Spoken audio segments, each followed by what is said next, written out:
नमस्कार, मैं हूं विकास सुखीजा। आप देख रहे हैं अब तक टाइम। दोस्तों, आपको मैंने बेहद ही खूबसूरत खबरें दिखाई हैं जिसका जीवन के अंदर कोई ना कोई महत्व, कोई ना कोई सार्थकता होती है। लेकिन आज जो मैं आपको खबर दिखाने जा रहा हूं, आपको बता देता हूं। मैं पहुंचा हूं आज गन्नौर में पहुंचा हूं और आपको बताते हैं यहाँ पर है एक सिद्ध पीठ है, अलख निकेतन के नाम से। और जहाँ हम पहुँचे हैं उस खबर के अंदर हमने एक टाइटल दिया आपको, परमात्मा हमारे शरीर में है या फिर आत्मा। ये बेहद ही रोचक और दिमाग को सेट करने वाली खबर है। आपका शरीर ऐसी ऊर्जाओं से ठीक हो जाता है जिसके बारे में सोचना और समझना बेहद ही ज़रूरी है। आपको सबसे पहले मैं दिखाता हूँ इस जो मैं सिद्ध पीठ पे पहुँचा हूँ, इसका बहुत बड़ा इतिहास है। इसको चलाने वाले जो गुरुजी हैं उनसे मैं आपकी बात कराऊंगा और आपको ये बात ज़रूर बताऊंगा। इस कलयुग के अंदर लोग सोचते हैं कि इस कलयुग में कोई महात्मा संत है या नहीं, या फिर सिद्ध साधु है या नहीं। लेकिन आज की ये खबर ये सिद्ध कर देगी कि वाकई में ही कलयुग के अंदर कुछ लोग ऐसे हैं जिन्होंने अपना त्याग, सुख समृद्धि का त्याग, काम धंधे का त्याग, परिवार का त्याग, बच्चों का त्याग कर ऐसी तपस्या कर सिद्धियां प्राप्त कर ली हैं जिसके बारे में आप खुद सुनेंगे और मैं आपको सुनवाऊंगा और कुछ दिखाऊंगा। सबसे पहले मैं आपको ये दिखाता हूँ। यहाँ इस जो सिद्ध पीठ है यहाँ एक बोर्ड लगा है, ओम अलख। ये ओम अलख क्या है इसके बारे में मैं आपको खबर के अंदर बताऊंगा। ये ओम अलख क्या है। उसके बाद आप लोगों को मालूम है कि पांच तत्वों से ही ये पूरी की पूरी सृष्टि चलती है। और जो उस जमाने के वैज्ञानिक रहे या हैं जिनकी वजह से आज ये सृष्टि चल रही है, आज वो हमारे परम पिता परमेश्वर है, भगवान भोलेनाथ, भगवान गोरखनाथ। आप ये बोर्ड देखिए। सबसे पहले जल, वायु, अग्नि, पृथ्वी और आकाश, इन 5 चीज़ों से बनता है मनुष्य का शरीर। इन पंच तत्वों के समूह को ही अलख कहते हैं, ऐसा लिखा है यहाँ पर। और वाक्य में बात ठीक है। जब 5 तत्व मिल जाते हैं तो एक अलख जग जाती है जिसको जीवन की ज्योति भी कहा जाता है। यह आध्यात्मिक बात है। और उसके बाद आपको बताता हूँ, अलख हमें शक्ति प्रदान करता है, अलख कल्याण करता है, अलख संकट हरता है। आज सारी दुनिया संकट में फंसी है, कोरोना के संकट में, उसके बाद रोजी रोटी के संकट में, व्यापार के संकट में, सरकारें अपनी कुर्सी बचाने के संकट में। हर आदमी निकलना चाहता है। और आप देख सकते हैं कि यहाँ जो ये कुछ लाइनें, चंद लाइनें ही आपके जीवन को बदल देती हैं। अलख ही मोक्ष दाता है। ये जो 5 तत्व हैं आपको मोक्ष प्रदान करते हैं। और आपको बता देता हूँ, आप इस जगत में सब कुछ अलख से ही अधीन है। सिद्ध पीठ में अलख की शक्ति का बेहद ही वास है। जहाँ मैं खड़ा हूँ यहाँ पर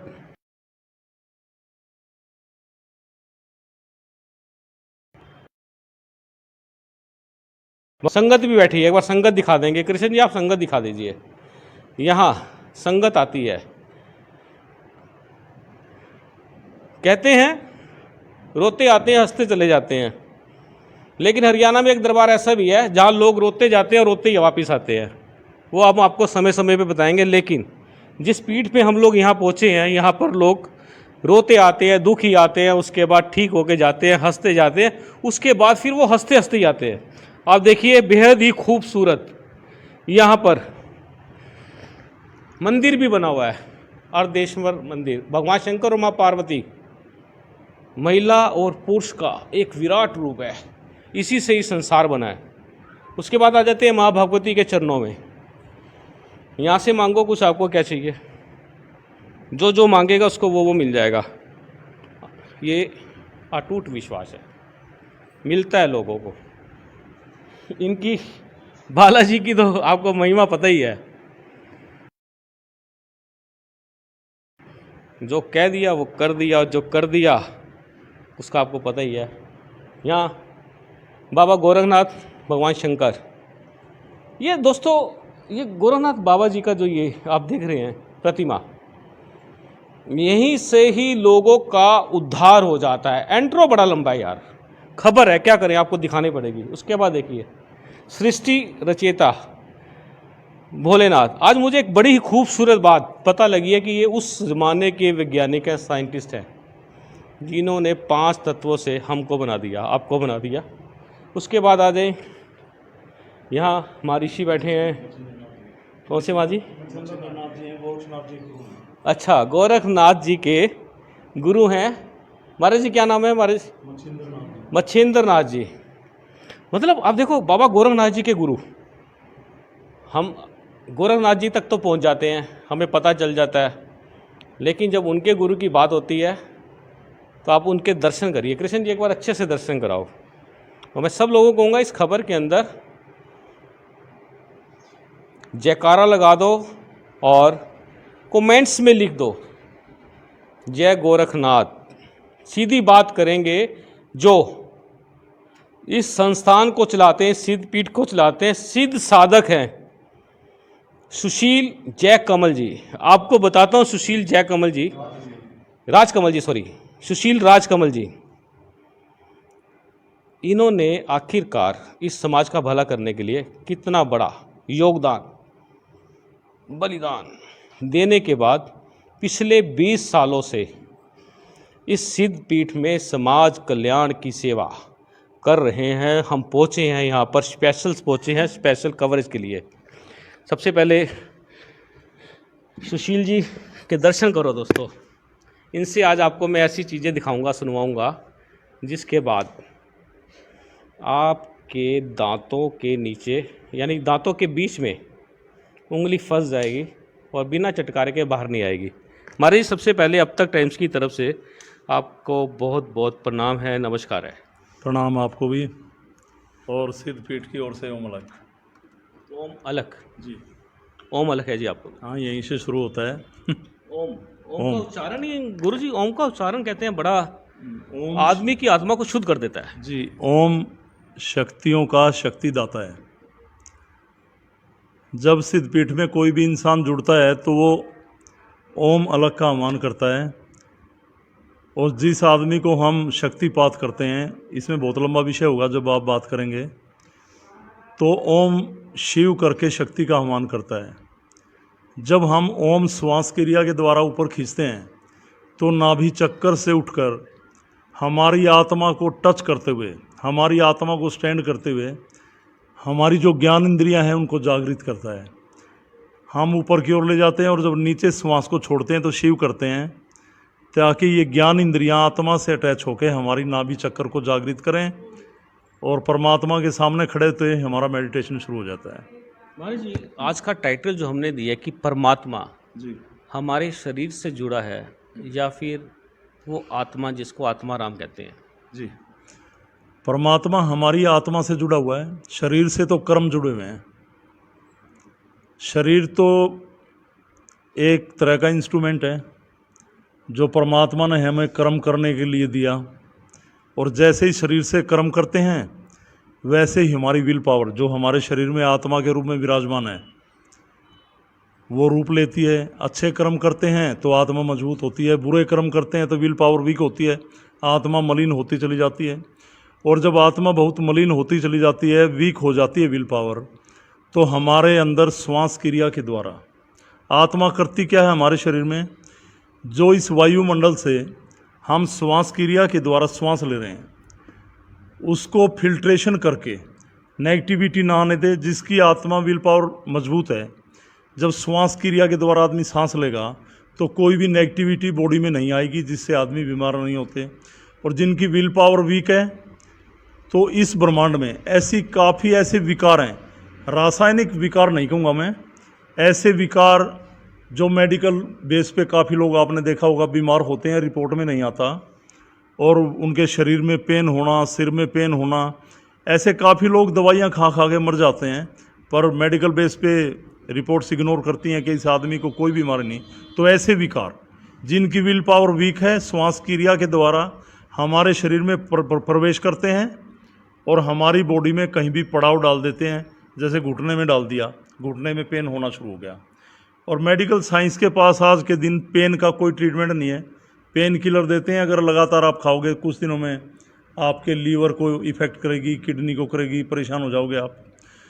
तो इस सिद्धि में एक ऐसा रास्ता है, जब आप ध्यान पे आते हैं तो आत्मा को वाइब्रेट करके शक्ति, जो कि आत्मा जब काम नहीं कर रही थी, जब आप श्वास क्रिया से सांस ले रहे थे, विकार शरीर में उत्पन्न हो रहे थे, और शरीर के उस अंग में जहाँ पे आपके विकार जम गए हैं उसका शोध करती है और आप ठीक होते हैं। महाराज जी, आपके बारे में जान लें थोड़ा सा। सुशील राज कमल जी, ये नाम बड़ा फेमस होता जा रहा है, क्या कारण है? आपका जीवन कहाँ से कैसे किस मोड़ पे आ गया और आज आप यहाँ पर सबका शुद्धिकरण कर रहे हैं, उनकी आत्मा को पवित्र कर रहे हैं, उनके शरीर को तंदुरुस्त बना रहे हैं? आपका परिचय क्या है? परिचय तो मेरा ये है कि मैंने 86 में कॉमर्शियल आर्ट से फ़ोटोग्राफी का डिप्लोमा किया था। फिर मैंने प्रैक्टिकली फ़ोटोग्राफी की और अपना एक छोटा सा स्टूडियो खोला यहाँ गन्नौर में। 6 साल मैंने स्टूडियो को चलाया। उसके बाद मैंने स्टूडियो को छोड़ के कोई और प्रोफेशन में आ गया, वहाँ पे काफ़ी लॉस हो गया। फिर मैं मॉडलिंग फ़ोटोग्राफी में चला गया। मैंने कई साल तक मॉडलिंग फ़ोटोग्राफी की, और जो व्यवसाय अब कर रहे हैं ना आप, मैंने on contract base West Bengal में डॉक्यूमेंट्री फिल्म्स बनाई हैं बहुत सारी। उसके बाद मैंने सोचा दोबारा उसी लाइन में आ जाए, तो मैंने छोटा सा स्टूडियो बना के दोबारा फ़ोटोग्राफी शुरू की। और कुछ बातें तो ऐसी होती हैं जो शेयर नहीं की जाएंगी। ऐसे ही करते करते मैं किसी टच में आया था, और गोरक्षनाथ जी महाराज जैसे आप बैठे हैं ऐसे साक्षात मेरे सामने आए। लेकिन महाराज जी, एक बात कहना चाहता हूँ, आपने डॉक्यूमेंट्री फिल्म बनाई है जी, लेकिन मैं ओरिजिनल बना रहा हूँ, हाँ, क्या कहेंगे आप? ओरिजिनल तो ये लोग बताएंगे और जब ये ओरिजिनल कहलाएगी मैं भी कुछ कह दूं और आप भी कुछ बनाते रहें, उसमें कोई बात नहीं। जो लोगों ने प्रैक्टिकल किए, ये तो थोड़े से लोग हैं, बहुत सारे, करीब 1 लाख लोग मैंने शक्तिपात किए। 2002 से मैं इस लाइन में हूँ। और बस दरअसल पता है क्या, लोग दर्द के मारे हैं, बीमारियों के मारे, इच्छाओं के मारे, काम धंधे के मारे। किसी की औलाद नहीं होती, किसी की नौकरी नहीं लगती, किसी के बच्चे नहीं पढ़ते। लोगों की समस्या ये है, और इस समस्या से परमात्मा कुछ लेना देना नहीं। परमात्मा का लेना देना ये है कि हम सत्कर्म करें, सही रास्ते पे चलें, फिर उसका रिजल्ट आए। और जब हम ये शरीर छोड़कर उसके द्वार पर ये आत्मा जाए, तो मोक्ष ना तो मुक्ति जरूर मिले, ताकि हमें जल्दी जन्म मिले इन संचित कर्मों का निपटारा करने के लिए जो हमने इस जन्म में किए। ये मोक्ष और मुक्ति क्या है? सबसे पहली बात तो ये है। और दूसरी बात ये है कि आपने जो कठोर तपस्या की है इस युग के अंदर, उसका थोड़ा सा विवरण आप एक बार सब लोगों को जरूर बताएं। मैंने सबसे पहली साधना 2002 में की। उसमें 49 दिन जागना था, दिन और रात। वो 49 दिन तक मैं लगातार जागा, और मेरे साथ जागे हुए लोग अब भी गन्नौर में हैं। उसमें जब मुझे 25 दिन जागते हुए हो गए। पहले तो गोरक्षनाथ जी ने मुझे इंडिकेट किया, मैंने बताया, और मैंने जागना शुरू किया। और 25 तारीख की रात को करीब 2:30 बजे गोरक्षनाथ जी का साक्षात्कार हुआ मुझे। मैं बता देता हूँ कैसे हुआ। रात को जाग रहा था, तो मेरे साथ 10 लोग और जागा करते थे। हर रोज़ 2 आदमियों की ड्यूटी लगती थी। मैं गिर जाता था कई बार, जैसे चक्कर आके गिर जाना, तो आदमी मुझे संभाल लेते, मैं खड़ा हो जाता। फिर तो उस दिन एक दिनेश गर्ग नाम के हैं, यहीं पे मार्केट में शॉप है, आए नहीं हुए, आ भी सकते हैं, बुलाएंगे तो अभी। तो वो जागे हुए थे। अचानक मेरे सामने एक आग का गोला आ गया। उसकी लंबाई चौड़ाई का विवरण नहीं कर सकता मैं, और मैं उसको देख के बहुत हीट हो गई मेरी बॉडी, और मुझे सब कुछ दिखना बंद हो गया। जैसे कि वहाँ पे एक दो आदमी था या दीवारें थी, छत थी, सब दिखना बंद हो गया। तो वो मैं घबरा गया, मैंने अपने कपड़े वपड़े फाड़ दिए। ये 5 दिसंबर 2002 की बात है। तो मैंने कहा भाई देखो, हालांकि मैं समर्पित होकर साधना कर रहा था, पर उस टाइम इतना घबरा गया। मैं बोला आप जो भी हैं अपने शोरूम में आओ भाई, मेरे तो छोटे छोटे बच्चे हैं और पता नहीं क्या होगा भाई, मैं तो कुछ नहीं करना चाहता, मैं छोड़ दूंगा यहीं पे, वरना आप जो भी हो मेरे सामने आओ।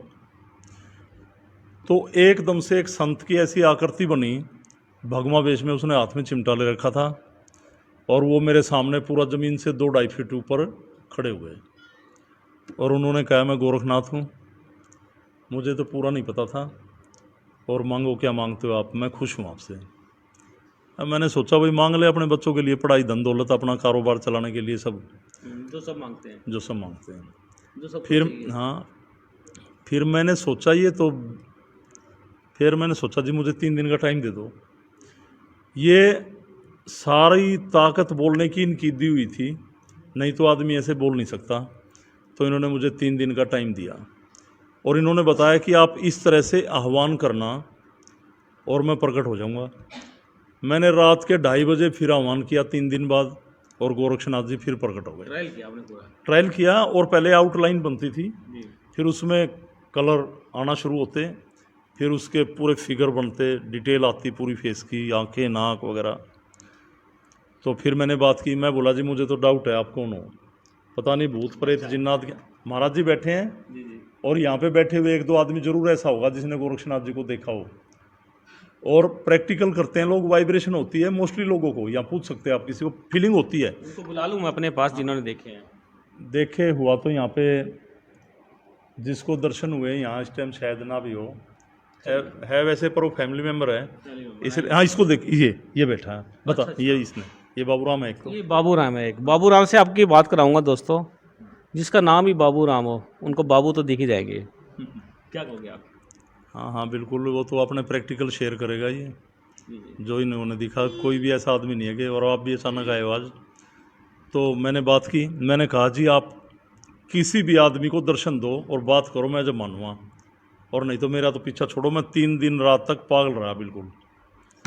फिर प्रकट हो गए वो, तो उन्होंने कहा कल एक किसी भी आदमी को मैं दर्शन दूंगा।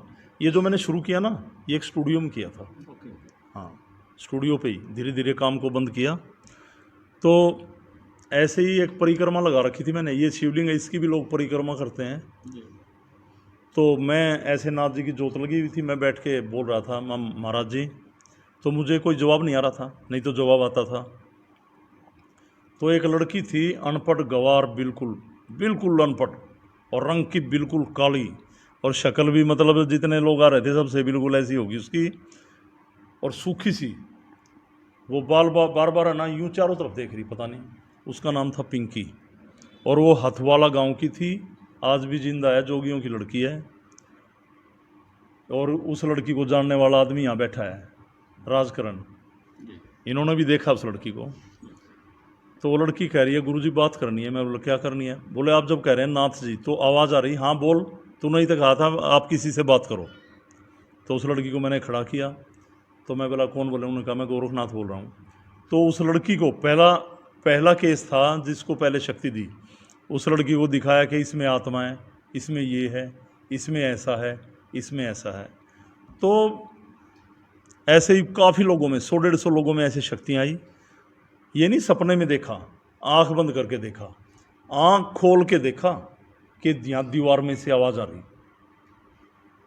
और एक अच्छे स्वरूप में एक इंसान बैठा बोल रहा, और वो कह रहा है कि इस आदमी में असर हो गया, ये 25 मिनट बाद बंद हो जाएगा, और 25 मिनट बाद वो बंद हो रहा है। ये आपकी तपस्या कितने दिन की थी जो आपने ये सिद्धि प्राप्त की है? ये तपस्या मेरी ये थी कि मुझे एक ऐसी शक्ति प्राप्त हो, इसका कोई टाइम नहीं था। मेरी कहीं किसी से लागबाज हो गई थी, बहुत बड़े ट्रस्ट से, कहीं पे बहुत बड़ा पंडाल लगा हुआ था, मेरी कहा सुनी हो गई थी काफ़ी। तो मैंने तो एक दीवार पे जोत लगा दी थी हूँ कि मैं जब तक सोऊं नहीं गा, या तो शक्ति प्राप्त हो या मरूंगा। मैंने टाइम दे के साधना नहीं की थी। फिर भी मैं 49 दिन तक जागा, और 25 दिन में गोरक्षनाथ जी का साक्षात्कार हुआ। और मैं चैलेंज करता हूँ, ये वीडियो तांत्रिकों तक जरूर पहुँचे, मेरा चैलेंज उन सभी तांत्रिकों को। जो घाल भेज देते हैं, घाल बोलते हैं, सुना होगा आपने, कि इस आदमी को इतनी देर में मार दे। ये शक्तियाँ पाके कमीनपना कर रहे हैं लोग, ऐसे निकम्मे लोग। और आधी दुनिया में क्या है, ऐसे बाल खिंडा के इतनी लंबी जीभ निकाल लेते हैं ये। और अब किसी आदमी को कहते हैं कि तेरा ये काम बन जाएगा, तेरा ये काम बन जाएगा।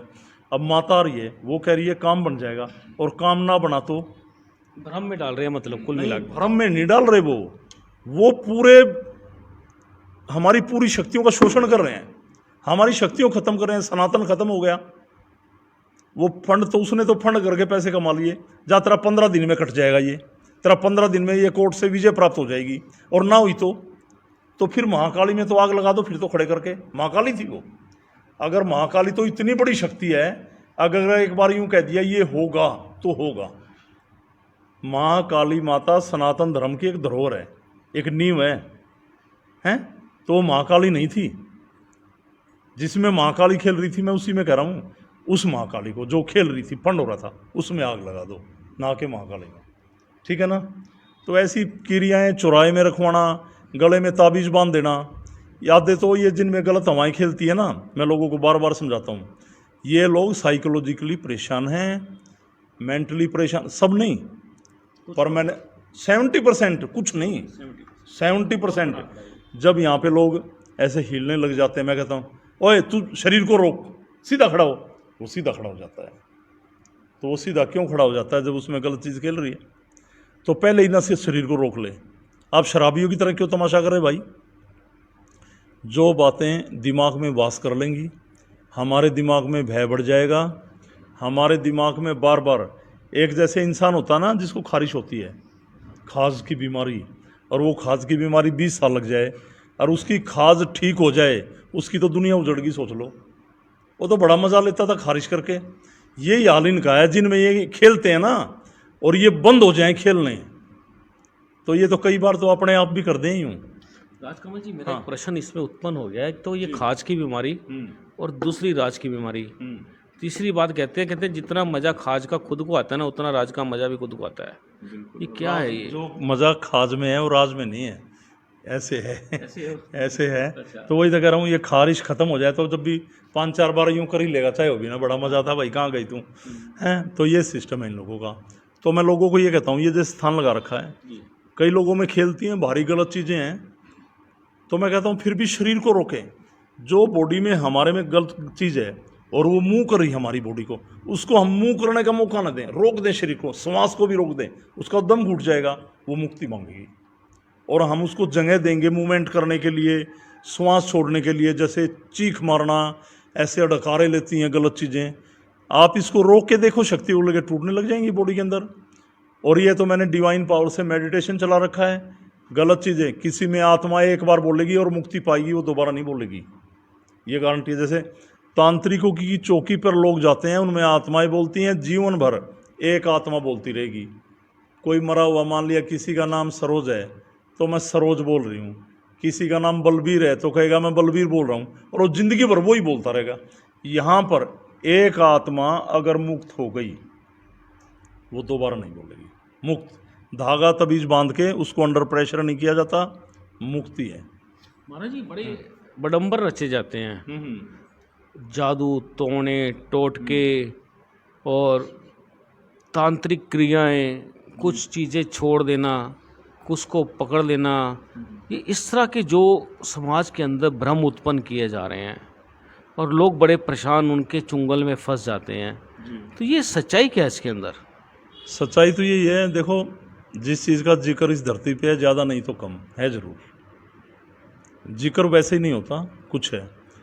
जब आदमी, मैंने बोला ना, शरीर को छोड़ के उसके द्वार पे जब ये आत्मा जाती है मुक्ति के लिए, अगर हमारी आत्मा विल पावर हमारी वीक है, मलिन है, बुरे कर्मों में हम घिरे रहे, तो ना मुक्ति मिलेगी ना मोक्ष, भटकेंगे, उसी को नरक कहते हैं। और जब हम भटकेंगे, जिन इच्छाओं में हमने शरीर को छोड़ा, उन इच्छाओं की पूर्ति के लिए तो भटकेंगे ना। तो किसी भी इंसान के शरीर में जिसकी विल पावर वीक है, उसके शरीर में प्रवेश कर जाती हैं आत्माएं अपनी इच्छा पूर्ति के लिए। ये कहते हैं कि ये लड़का शराब नहीं पीता था, पता नहीं इसको क्या हो गया, ये इतनी शराब पीता है। ये लड़का पढ़ाई में इतना होशियार था, मैट्रिक 8th में इतना होशियार था अब सारा दिन सोता है, शरीर भारी रहता है और रात को नींद में चीख मारता है। ऐसी आत्माएं जैसे ऐसी गलत औरतों में आ जाती हैं जो उसको गलत रास्ते पे धकेल दें। ऐसे प्रैक्टिकल मैंने देखे हैं। तो आत्माएं ऐसे शरीर में चली जाती हैं और वो लोग उस आत्मा की मुक्ति के लिए पिंडदान भी कराते हैं, तरह तरह के अनुष्ठान भी कराते हैं, तांत्रिकों पे जाके उस आत्मा को अंडर प्रेशर कराने की कोशिश करते हैं, उसको बंधनों में दिलवाने की कोशिश करते हैं, उसको शांत करवाने की कोशिश करते हैं। बंधनों में हो गई तो है तो शरीर में ही, शांत हो गई तो भी शरीर में। और ऐसा ब्रह्मज्ञानी कौन है जो पिंड भरवा के मुक्ति करा दे? और मोक्ष और मुक्ति? मोक्ष तो देखो, एक होते हैं हमारे आराध्य देव जिसकी हम आराधना करें। और मैं आपको एक बात बता दूं सुखीजा जी, जो मेरी सिद्धि है, जो मेरा अध्यात्म है, ये किसी ग्रंथ पे, किसी वेद पे, ग्रंथ पे या किसी भी पुराण पे आधारित नहीं है। ये मेरे प्रैक्टिकल है, जो मैंने शक्तियों से पाया, जो फील किया, उस पे चलाया मैंने इसको। भाई हमारे ग्रंथ देखो, भागवत है, भागवत को मैं भी नमस्कार कर रहा हूँ। हमारे महापुरुषों की गाथा, हमारे परमात्मा की गाथा, भगवान की गाथा, शिव पुराण में शिव की गाथा, विष्णु पुराण में विष्णु की गाथा, उसको हम नमस्कार कर रहे हैं। वो एक अलग विषय है, उस पर नहीं लेके जाना। पर बहुत सारे ऐसे ग्रंथ आजकल के संत, अपनी तो कोई उपज है नहीं, गाना बजाना सीख लिया, पुराणों को उस मंच पे बैठ के सीख लिया, बस संस्कृत में 10 डायलॉग सीख लिए, हो गए जी गुरु जी, आपकी अपनी उपज क्या है? अब संतों ने तो ये ग्रंथ लिखे, वो तो एक प्रैक्टिकल देंगे दुनिया को समझाने के लिए। आप क्या कर रहे हैं? आप उसी ढोल को पीट रहे हैं। आप अपना प्रैक्टिकल क्या है? आप दुनिया को क्या दे के जाओगे? भाई भागवत, आप भागवत सुनने जा रहे हो, किसी को ये वीडियो बुरी लगे तो मैं उसके लिए तो माफ़ी चाहता हूँ, और जिसको अच्छी लगे इस पे विचार जरूर रखना। भागवत हो रही है, भागवत का पंडाल लग गया, अध्यात्म पे ही जब बात उठी, मोक्ष और मुक्ति पे बात चली। अब भागवत सुन रहे, कथावाचक भी बड़ा आईब्रो थ्रेडिंग प्रेडिंग करके आ रहा है, मेकअप करके, है ना? आप तो कवरेज करते होंगे ना? माइक सिस्टम, सारा म्यूजिक सिस्टम एडजस्ट है, औरतें भी काम धंधा छोड़ के पूरे श्रृंगार करके पहुंच गई वहाँ पे। अब जी 5 मिनट तो जो भागवत का मंच लगा, जहाँ पे भागवत रखी, वो व्यास की गद्दी, व्यास पीठ हो गई वो। हमें तो उसको सलाम है, पर जो उसको कमांड कर रहा, जो बोल रहा, वो क्या है, और जो सुन रहे वो क्या देख रहे, कितना बड़ा है ना। भागवत एक सुनने में जाने की गति, ठीक है ना, या गलत है? भागवत सनातन की धरोहर, भागवत हमें एक एक कदम पे चलना सिखाती है। भागवत कहती है इसकी मर्यादाओं का हनन ना हो, समाज भी ठीक रहे, परिवार भी ठीक रहे, और समाज और परिवार का संतुलन ठीक रहेगा, ठीक है। अब भागवत में एक जवान लड़की नाच रही, फिल्मी धुनों पे भजन गा रहे, है ना, या नहीं है? होता है ना, आप देखते होंगे। एक जवान लड़की बाप के आगे नाच रही, भागवत हो रही वहाँ पे। तो इसके बारे में आप भी बता दो सुखीजा जी, क्या कहेंगे कि एक भागवत में औरतें नाच रही, जवान लड़की बाप के आगे नाच रही, वहाँ पे तालियां बज रही, तो भागवत सुनने में जाने की गति है ना, तो शोषण हो रहा ना। चलिए, आपका नज़रिया ही है, नहीं मेरा नज़रिया, मैं बताता हूँ आपको क्या होता है। आपकी बात से मैं बहुत सहमत हूँ, लेकिन जब वो मेकअप होके आता है, उसको शूट किया जाता है, वो सब खेल आपको मालूम है कि हम इसको बिजनेस की नज़र से देखते हैं। समाज को जो दिशा देनी चाहिए वो तो देते हैं, लेकिन बीच में बड़े अगंबर से हो रहे हैं, बड़म्बर से हो रहे हैं, बड़े बीच बीच में जो आप कह रहे हैं वो बिल्कुल सत्य बात है। तो आपको क्या लगता है ऐसी चीज़ों से दूर कैसे जाए समाज? नंबर 1 बात। नंबर 2 बात, आपकी सिद्ध पीठ पे आने के बाद बहुत से लोग ठीक होते हैं जी। उनकी आत्मिक शक्ति जो है वो मजबूत होती है, ऐसी क्या बातें? पहले तो भागवत पे आ जाइए कि इस आडंबर से बचने के लिए क्या करें। एक जहाँ पे सिद्ध पीठ बन गई वहाँ तो मंदिर ही बन जाना चाहिए। यहाँ पे भागवत रखी गली में भी होती है भागवत, होती एक पार्क में भी होती है, और आज यहाँ पे व्यासपीठ थी, भागवत पूरी हुई, टेंट फटा, यहाँ कुत्ते पेशाब कर रहे हैं। भागवत का जहाँ पे एक बार वास हो जाए वहाँ पे मंदिर बन जाए और पूजा का स्थान बन जाए। सबसे पहला विषय तो ये है। भागवत को मैं सभी लोगों को, जो दर्शक देख रहे हैं वीडियो, अपने घर में वास करें भागवत का। मैं कहता हूँ हर रोज़ चाहे 2 लाइन पढ़ें। आपने मान लिया 50 अक्षर पढ़े तो 2 शब्दों पे चल के देखें दिन में। सब पे चलोगे तो घर भी बिक जाएगा। बड़ी सच्चाई का विषय है और सच्चाई पे पूरी पे चल के इस युग में जिया नहीं जा सकता। फिर भी 2 शब्दों पे चलें तो भागवत, मैं तो कहता हूँ जो ऐसे भी संत हैं जो भागवत ठीक करते हैं, पर 90% ऐसा हो रहा है जैसे मैंने बताया। पर ऐसे संत हैं जो गाना बजाना ना करके पूरी भागवत पढ़ते हैं, पर उनके पंडाल में ऐसे बूढ़े बुजुर्ग, बूढ़ी औरतें, मतलब नेचुरल फेस, ये परत ना लगा के गए हुए लोग, असली चेहरे बैठे मिलेंगे। नाच गाना वहाँ पे नहीं हुआ, वहाँ सुने। या अपने घर में भागवत विराजमान करें, हर रोज़ 2 लाइनें पढ़ें और उसका अनुसरण करें। भागवत हमारी माँ भी है, हमारा बाप भी है और सनातन की धरोहर है और हिंदू धर्म की सबसे बड़ा ग्रंथ है ये। इसका सम्मान करें। मुझे बहुत दुख होता है जब ऐसे मैं कहीं पे कार्यक्रम देखता हूँ। चलिए महाराज जी, मैं आपके पास आता हूँ, बिल्कुल मेन मुद्दे पे आते हैं हम लोग। आपकी सिद्ध पीठ के अंदर इस समय किस तरह के धार्मिक अनुष्ठान चल रहे हैं और क्या क्या यहाँ पर लोगों को लाभ मिल रहा है आपके पास आने के बाद? यहाँ पे ऐसा है जी, कुछ ऐसी बीमारियाँ जो मेडिकल बेस की हैं पर रिपोर्ट में नहीं आती, मतलब उनमें गलत रोग नहीं है, जैसे वाइब्रेट होना, ऐसे आत्माएं खेलना, चीख मारते हैं, ऐसे ना हैं। और ऐसे दर्द, उनको ऐसी बीमारियाँ के काफ़ी दिन से हॉस्पिटलाइज थे बंदे, वो ठीक ना हुए, वो यहाँ ध्यान से ठीक हुए। उनको कोई खाने के लिए नहीं देते, धागा ताबीज नहीं देते, शक्तिपात करते हैं, महाराज जी का आह्वान करने का बताते हैं, आह्वान करते हैं, ध्यान करते हैं, धीरे धीरे धीरे धीरे। जैसी बीमारी, भाई 20 साल की बीमारी है तो 3 साल भी लग जाएं, पर आराम महीने 20 दिन में शुरू हो जाए। कुछ ऐसे हैं 2 दिन में भी ठीक हुए, कुछ ऐसे हैं जो 8 साल भी लग गए। जो पीढ़ियों से घर में बीमारी थी, 50 साल से बीमारी लिए था, अगर 8 साल में भी निजात हो जाए तो बड़ी बात है, ठीक है ना। तो ऐसे ही जैसे बुरी शक्तियों के रोगी, या किसी ने किसी पे कर दिया, हर तरह के हैं। पर यहाँ पे एक बात बताऊँ सुखीजा जी, यहाँ पे कोई भी ये वीडियो सुन के मान लिया अपना उपचार कराने के लिए या आ जाए, यहाँ पे कुछ बताया नहीं जाता कि आपको इस केस में विजय मिलेगी, आपका बच्चा नौकरी लग जाएगा या नहीं, आपको लड़के होंगे या नहीं, आपकी नौकरी लगेगी या नहीं। मैं इस भ्रम से दुनिया को बाहर करना चाहता हूँ। ये परमात्मा का काम नहीं है भाई। परमात्मा का काम है सत्कर्म करें, सही कर्म करें। किसी भी इंसान को ज़रूरत है, वो परेशान हो रहा है, उसकी ज़रूरत पूरी करें। किसी गरीब को सहयोग करें। ऐसे बीमार लोग जो दवाइयों के बिना मर रहे हैं, 10 रुपए की मदद कर सकते हैं तो मदद करें, ये अच्छे कर्म है। ये एक माला लेके जाप कर लो और कहीं पे अच्छे कर्म करो ना, माला का कोई फ़ायदा नहीं है।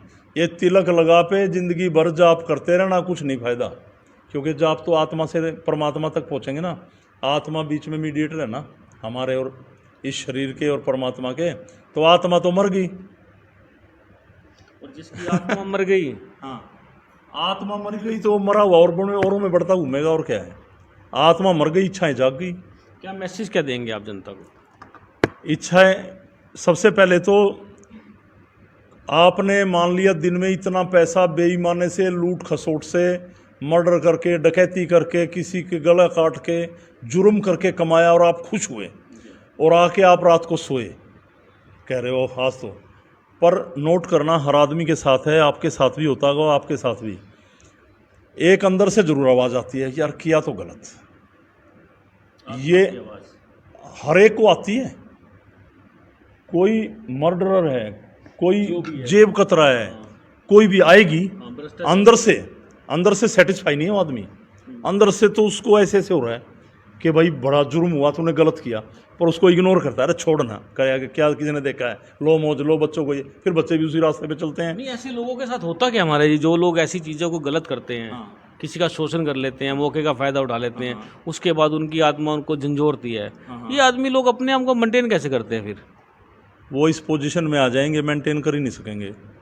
और ऐसे आपने बहुत सारे केस देखे होंगे जो जुर्म की दुनिया बसा लेते हैं और ख़ुद जुर्म में जीते हैं और इसी जन्म में भुगतते हैं। वो बहुत सारे केस हैं ऐसे, बहुत सारे।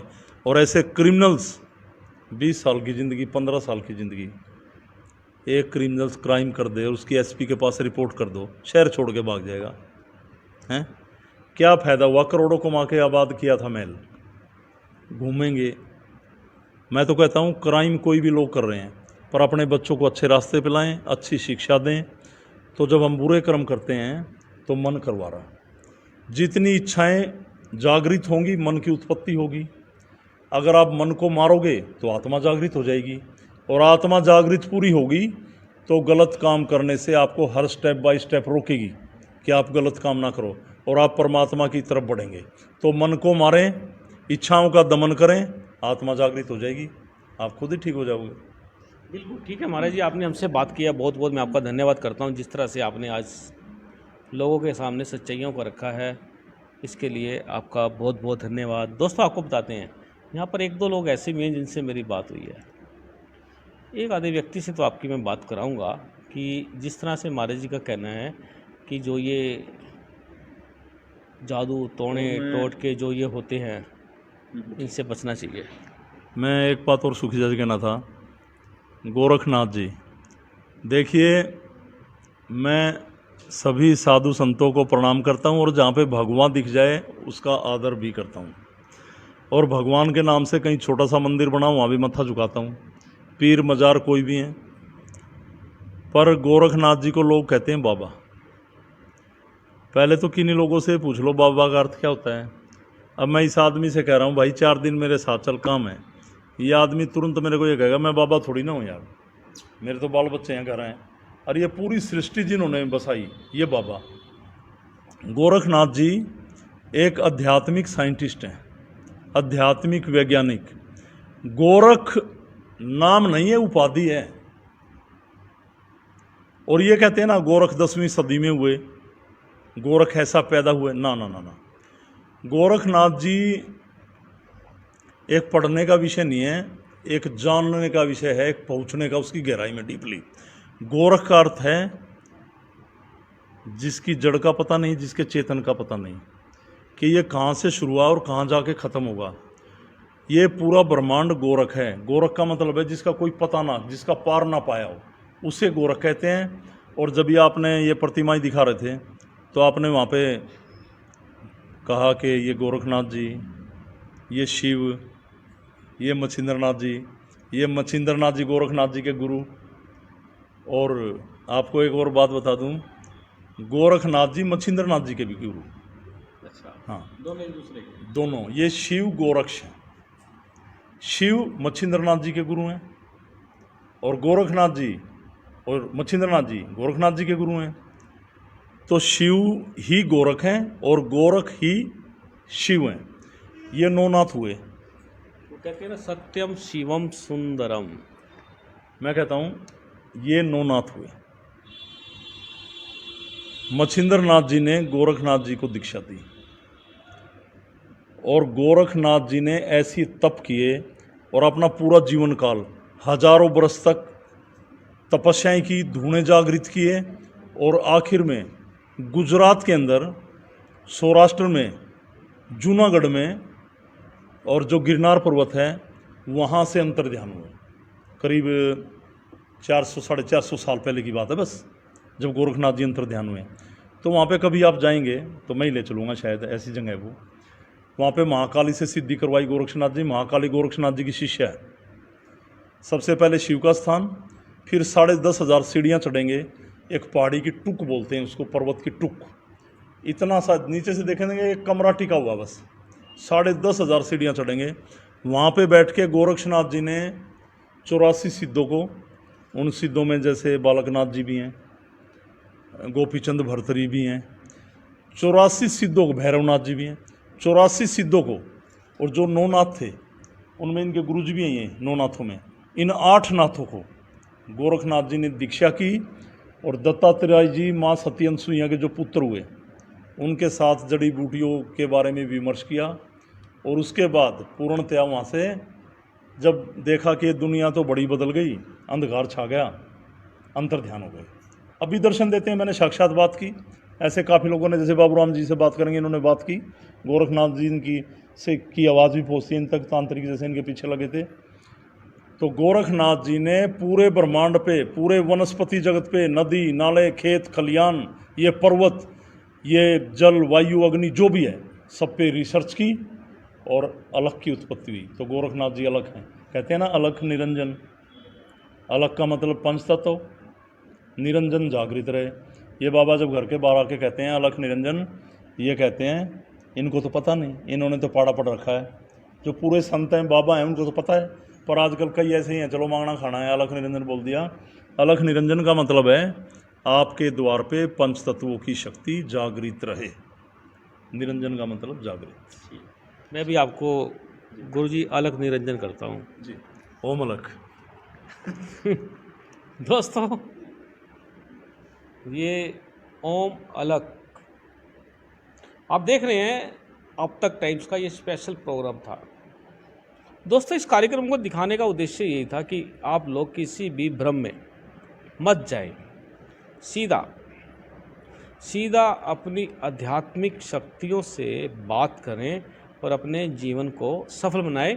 आप देख रहे हैं अब तक टाइम्स, और अगले एपिसोड में मैं आपको मिलवाऊंगा ऐसे कुछ लोगों से जिनके जीवन में बड़ा ही परिवर्तन आया। आप देख रहे हैं अब तक टाइम्स, मैं हूं विकास वकीजा, अपने साथी कृष्ण के साथ। नमस्कार, जय हिंद, जय भारत।